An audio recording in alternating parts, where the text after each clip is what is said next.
گزرا ہوا وقت اور گزرے ہوئے لوگ کبھی واپس نہیں آتے۔ جو وقت اور لوگ دستیاب ہیں ان کے بے پناہ قدر کریں۔ جو شکوہ کرنا چھوڑ دیتا ہے اس کے لیے خوشیاں راستے کھل جاتے ہیں۔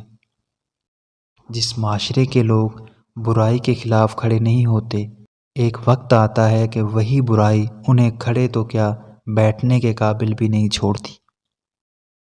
کم ظرف ہمیشہ ضد میں اچھے دوست کھو دیتا ہے، جبکہ اعلیٰ ظرف ہمیشہ اپنے دوستوں کی تنگ نظری کو نظر انداز کر کے ہمیشہ اپنے دوستوں سے کھلے دل سے ملتا ہے۔ ہمیشہ قصور تربیت کا نہیں ہوتا، کچھ رنگ صحبتوں کے بھی چڑھ جاتے ہیں۔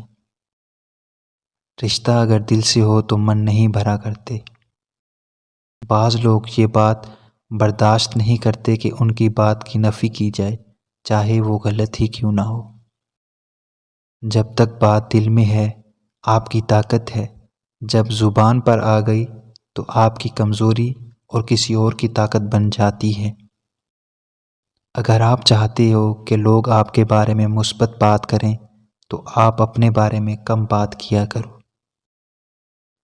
وقت کا پہیہ جب اپنے عروج پر ہوتا ہے تب سلطان کی سلطنت سے نواب بھی اٹھا لیے جاتے ہیں، اس لیے ظلم اور جرم اتنے ہی کرو جتنا تم سہ سکو۔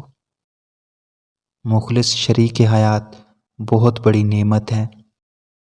زمین اچھی ہو لیکن پانی ٹھیک نہ ہو تو فصل خراب ہو جاتی ہے۔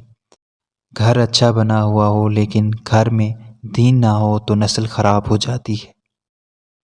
زندگی میں ہمیشہ وہ لوگ پرسکون رہتے ہیں جو پوری نہ ہونے والی خواہشوں سے زیادہ ان نعمتوں پر شکر کرتے ہیں جو انہیں اللہ تعالیٰ نے عطا کی ہیں۔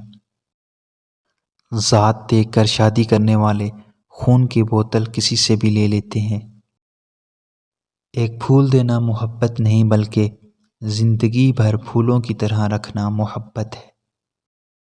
اچھے اخلاق سے بات کرنا پریشانیوں سے نجات دلاتا ہے، کیونکہ انسان پر سب سے زیادہ مصیبتیں اس کی زبان کی وجہ سے ہی آتی ہیں۔ دو قسم کے لوگ کبھی عزت دار نہیں ہو سکتے، ایک خوش آمدی اور دوسرا منافق۔ جب لوگ آپ کا مقابلہ نہیں کر سکتے تو وہ آپ سے نفرت کرنے لگ جاتے ہیں۔ زندگی کو بدلنے میں وقت نہیں لگتا لیکن وقت کو بدلنے میں زندگی لگ جاتی ہے۔ اپنی یہ 5 باتیں کبھی کسی سے شیئر نہ کریں۔ اپنے خاندانی مسائل کسی سے شیئر نہ کریں۔ آپ کتنا کماتے ہیں کبھی کسی سے شیئر نہ کریں۔ اپنے مسائل کسی سے شیئر نہ کریں۔ اپنی کامیابی کا راز کسی سے شیئر نہ کریں۔ اگر آپ اپنی کامیابی کا راز کسی کو بتاتی ہیں تو لوگ بھی یہی کرنے کی کوشش کریں گے، لیکن اگر وہ ناکام ہو جاتی ہیں تو وہ آپ پر الزام لگائیں گے کہ آپ نے انہیں صحیح نہیں بتایا۔